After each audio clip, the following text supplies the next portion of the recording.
ನಮಸ್ತೆ ರೈತ ಬಂದವರಿಗೆ, ನಾನು ನಿಮ್ಮ ಪ್ರೀತಿಯ ಸೈನಿಕ ಮಾಲ್ತೇಶ್.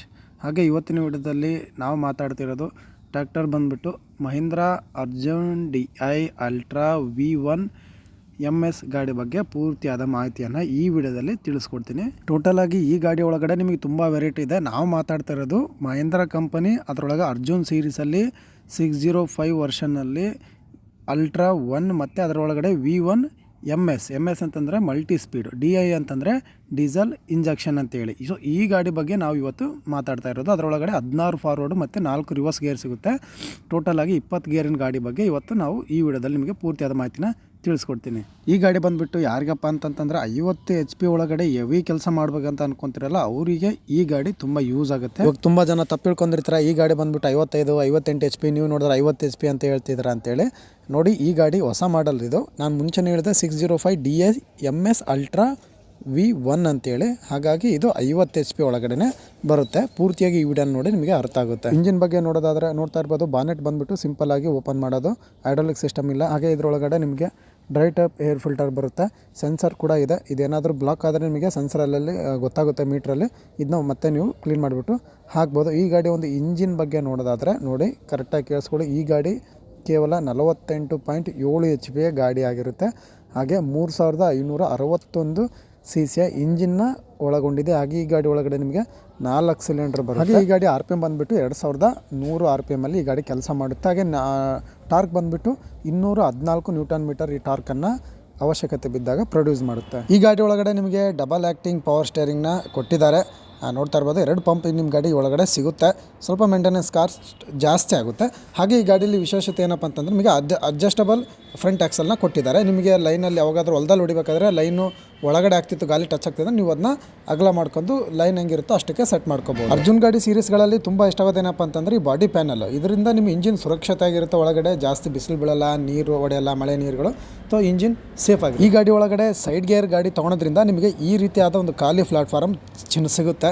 ಸೊ ನನ್ನ ಪ್ರಕಾರ ನೀವು ಸೈಡ್ ಗೇರ್ ಇರೋ ಗಾಡಿನೇ ತೊಗೊಳ್ಳಿ. ನೋಡ್ತಾ ಇರ್ಬೋದು, ಗೇರ್ ಒಲಿ ಈ ಕಡೆ ಸೈಡಲ್ಲಿ ಇರುತ್ತೆ. ಈ ಗಾಡೀಲಿ ಏನು ಸ್ಪೆಷಲ್ ಅಂತಂದರೆ ಈಗ ನೋಡ್ತಾ ಇರ್ಬೋದು, ಕೈ ಒಳಗಡೆ ಒಂದು DPN ಅಂತೇಳಿ ಒಂದು ಗೇರ್ ಕೊಟ್ಟಿರ್ತಾರೆ. ಸೊ D ಮತ್ತು P ಅಂತ ಹೇಳ್ಬಿಟ್ಟು, ಇದೇನಿಲ್ಲ ನಿಮ್ಮ ಕಡೆ ಸೈಡಲ್ಲಿ ಲೋ ಮತ್ತು ಹೈ ಗೇರ್ ಇರುತ್ತಲ್ವ. ಈಗ ನೀವು ಲೋಡ್ ಗೇರಲ್ಲಿ ಹೋಗ್ತಾ ಇರ್ತೀರಾ, ನೀವು 10 ಸ್ಪೀಡಲ್ಲಿ ಹೋಗ್ತಿರ್ತೀರ, ನಿಮಗೆ ಇನ್ನೂ ಕಮ್ಮಿ ಬೇಕಂತಂದರೆ ಇದರೊಳಗಡೆ P ಗೇರ್ಗೆ ಹಾಕಂದ್ರೆ ಗಾಡಿ ಇನ್ನೂ ಸ್ಲೋ ಆಗುತ್ತೆ. ಇಷ್ಟೇ, ಏನೋ ಜಾಸ್ತಿ ಇದು ನಿಮ್ಮ ಒಂದು ಕೆಲಸಕ್ಕೆ ಯೂಸ್ ಇಲ್ಲ ಅನಿಸುತ್ತೆ ಕೆಲವೊಂದು ಐಟಮ್ಗಳಿಗೆ. ಇದೇನಪ್ಪ ಅಂತಂದರೆ ಹೆವಿ ಎಕ್ವಿಪ್ಮೆಂಟ್ ಹೊಡಿತಾರಲ್ವ, ಅವ್ರಿಗೆ ಮಾತ್ರ ಯೂಸ್ ಆಗುತ್ತೆ. ತುಂಬ ಸ್ಲೋ ಹೋಗಬೇಕಾಗಿರುತ್ತೆ. ಸೊ ಅಂಥವ್ರಿಗೆ ಇದು ಯೂಸ್ ಆಗುತ್ತೆ. ಈಗ ಇನ್ನೊಂದು ಸಲ ನಿಮಗೆ ಬಿಡಿಸಿ ಹೇಳ್ಬೇಕಂತಂದರೆ, ನೀವು ಹೊಲದಲ್ಲಿ ನೀವು ಲೋಡ್ ಗೇರಲ್ಲಿ 1ನೇ ಗೇರು ಲೋಡ್ ಗೇರ್ ಹಾಕಿರ್ತಾರೆ, ಬಿಲ್ಕುಲ್ ಆಮೆ ಹೋದಂಗೆ ಹೋಗ್ತಿರ್ತೀವಿ. ನಿಮಗೆ ಅದಕ್ಕೂ ಸ್ಲೋ ಬೇಕಂತಂದರೆ ಈ ಒಂದು ಗೇರ್ನ P ಹಾಕಂದ್ರೆ ಗಾಡಿ ಸ್ಲೋ ಆಗುತ್ತೆ. ಇದೊಂದು ವಿಶೇಷತೆ ಈ ಗಾಡಿ ಒಳಗಡೆ ಇದೆ. ಓಕೆ, ಈ ಗಾಡಿಯ ಒಂದು ಮೇಲ್ಗಡೆ ಹೋಗಿ ನೋಡೋಣ ಏನೇನಿದೆ ಅಂತೇಳಿ. ನೋಡ್ತಾ ಇರ್ಬೋದು, ಪ್ಲಾಟ್ಫಾರ್ಮ್ ತುಂಬ ಓಪನ್ ಆಗಿದೆ. ಸೊ ನಿಮಗೆ ಇಲ್ಲಿ ಗಾಡಿ ಆಫ್ ಮಾಡೋ ಒಂದು ಕೀ ಬಟನ್ ಇಲ್ಲಿ ಇರುತ್ತೆ. ಅದಾದ ನಂತರ ಲಿಫ್ಟ್ ಸೆನ್ಸಿಂಗ್ ನಾರ್ಮಲ್ ಎಲ್ಲ ಗಾಡಿ ಬರುತ್ತೆ ಇದೆ. ಹಾಗೆ ಇದು ಬಂದುಬಿಟ್ಟು PTO ಕ್ಲಚ್ಚು. ಇದು ಹಾಕಿದ ಮೇಲೆ ನೀವು PTO ಗೇರ್ ಹಾಕಿದ್ರೆ ವರ್ಕ್ ಆಗುತ್ತೆ. ಸೊ ಇದರಲ್ಲಿ ಡಬಲ್ ಕ್ಲಚ್ ಬರುತ್ತೆ, ಕಾಲಲ್ಲಿ ಒಂದು ಕ್ಲಚ್ ಇರುತ್ತೆ. ಸೊ ಇದು ನಿಮಗೆ PTOಗೆ ಸಪ್ರೇಟಾಗಿ ಕೈಲಿರುತ್ತೆ. ಇದಕ್ಕೆ ಇಂಡಿಪೆಂಡೆಂಟ್ ಕ್ಲಚ್ ಅಂತಲೂ ಸಹ ಹೇಳ್ತಾರೆ. ಇದರಿಂದ ಗಾಡಿ ತುಂಬ ಇಂಜಿನ್ನು ಹಾಳಾಗಲ್ಲ, ಚೆನ್ನಾಗಿರುತ್ತೆ.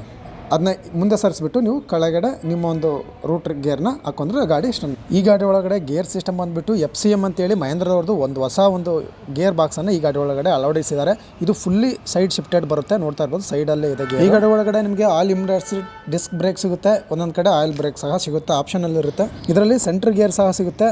ಸೈಡ್ ಗೇರ್ ತೊಗೊಂಡ್ರೆ ನಿಮಗೆ ಇಷ್ಟೆಲ್ಲ ಯೂಸ್ ಆಗುತ್ತೆ. ನೋಡ್ತಾ ಇರ್ಬೋದು ಎಷ್ಟು ಖಾಲಿ ಆದಂಥ ಜಾಗ ಇದೆ ಅಂತೇಳಿ.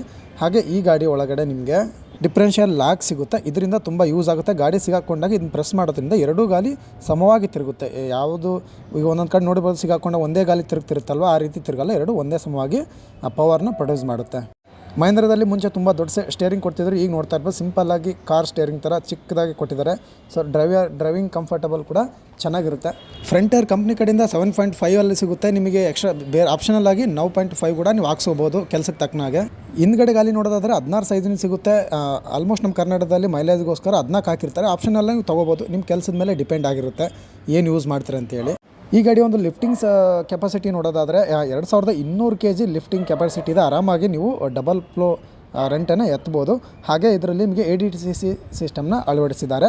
Automatic depth and draft control ಅಂತೇಳಿ ಆಟೋಮೆಟಿಕ್ಕಾಗಿ ಸ್ವಲ್ಪ ವರ್ಕ್ ಆಗುತ್ತೆ.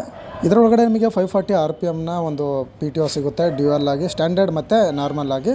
ಸೊ PTO HP ಬಂದುಬಿಟ್ಟು 42 HP ಒಂದು PTO ಇದಿರುತ್ತೆ. ಆರಾಮಾಗಿ ನೀವು 6 ಫೀಟ್ ರೂಟವೇಟರ್ನ ಈ ಗಾಡಿ ನಿಮಗೆ ಡ್ಯುವೆಲ್ ಕ್ಲಚಲ್ಲಿ ಸಿಗುತ್ತೆ. ಡ್ಯುವೆಲ್ ಕ್ಲಚ್ ಅಂತಂದರೆ ಕಾಲಲ್ಲಿ ನಿಮ್ಮ ಒಂದು ಗಾಡಿಯ ಒಂದು ಗೇರ್ಗಳನ್ನ ಮೇಂಟೈನ್ ಮಾಡ್ಬೋದು. ಹಾಗೆ ಕೈಯಲ್ಲಿ ಕೊಟ್ಟಿರೋಂಥ ಕ್ಲಚ್ಚಿಂದ ನೀವು PTOವನ್ನು ಆಪ್ರೇಟ್ ಮಾಡಬಹುದು. ಹಾಗೆ ಈ ಗಾಡಿ ನಿಮಗೆ 5 ವರ್ಷ ವಾರಂಟಿ ಸಹ ಕೊಡ್ತಾರೆ ಕಂಪ್ನಿ ಕಡೆಯಿಂದ. ಹಾಗೆ ಈ ಕಂಪ್ನಿ ಈ ಗಾಡಿಯ ಒಂದು ರೇಟ್ ಬಗ್ಗೆ ನೋಡೋದಾದರೆ ಕರ್ನಾಟಕದಲ್ಲಿ ಆಲ್ಮೋಸ್ಟ್ ಆಗಿ ಎಲ್ಲ ಡಿಸ್ಟಿಕ್ಕು ವ್ಯತ್ಯಾಸ ಇರುತ್ತೆ. ಹಾಗಾಗಿ ಈ ಗಾಡಿ ಒಂದು ಪ್ರೈಸು ಮಿನಿಮಮ್ ಅಂತಂದರೆ 9 ಲಕ್ಷದ ಮೇಲಿಂದನೇ ಸ್ಟಾರ್ಟ್ ಆಗುತ್ತೆ. ನೋಡುವಾಗ ತೊಗೊಂಡು ಮಾತಾಡಿ ಗಾಡಿನ ತೊಗೊಳ್ಳಿ, ಕಮ್ಮಿ ಮಾಡ್ಕೊಂಬಿಟ್ಟು ಬ್ರೋಕರ್ಗಳನ್ನೆಲ್ಲ ಇಡೋಕ್ಕೆ ಹೋಗಬೇಡಿ. ಡೈರೆಕ್ಟಾಗಿ ನೀವೇ ಶೋರೂಮಿಗೆ ಹೋಗಿ ಗಾಡಿನ ಪರ್ಚೇಸ್ ಮಾಡಿ. ಹಾಗೆ ಈ ಗಾಡಿ ಯಾವ ಪರ್ಪೋಸಿಗೆ ತೊಗೋಬೇಕನ್ನೋದನ್ನ ಈ ವಿಡಿಯೋದಲ್ಲಿ ಹೇಳ್ಕೊಡ್ತೀನಿ. ಮೇಯ್ನಾಗಿ ಈ ಗಾಡಿ ಬಂದುಬಿಟ್ಟು ನೀವು ಟ್ರಾಲಿ ವರ್ಕು ಹಾಗೆ ಲೋಡರ್ ಏನಾದರೂ ಯೂಸ್ ಮಾಡ್ತಿದ್ರೆ ಅದಕ್ಕೆ ಯೂಸ್ ಆಗುತ್ತೆ. ಹಾಗೆ ನೀವೇನಾದರೂ ಬಿತ್ತನೆ ಮಾಡುವಂಥ ಮಷಿನ್ಗಳನ್ನು ಅದರಲ್ಲಿ ಸ್ಲೋ ಹೋಗಬೇಕಾಗುತ್ತಲ್ವ, ಪೊಟೊಟೊ ಸೀಡರ್ ಆಗಲಿ ಅಥವಾ ಈಗ ಸೀಡರ್ ಅಂತೇಳಿ ಹೊಸ ಮಷಿನ್ಗಳು ಬಂದಿದೆ, ರೂಟೋವೇಟ್ರ್ ಸಹ ಅದರಲ್ಲೇ ಇರುತ್ತೆ. ಹಾಗೆ ಹಿಂದೆ ಬೀಜನೂ ಬಿತ್ಕೊಂತ ಬರುತ್ತೆ. ಸೊ ಅಂಥ ಮಷಿನ್ಗಳಿಗೆ ಇದು ಯೂಸ್ ಆಗುತ್ತೆ. ಯಾಕಂತಂದರೆ ಇದರಲ್ಲಿ ಸ್ಲೋ ಗೇರ್ಗಳನ್ನ ಕೊಟ್ಟಿರೋದ್ರಿಂದ.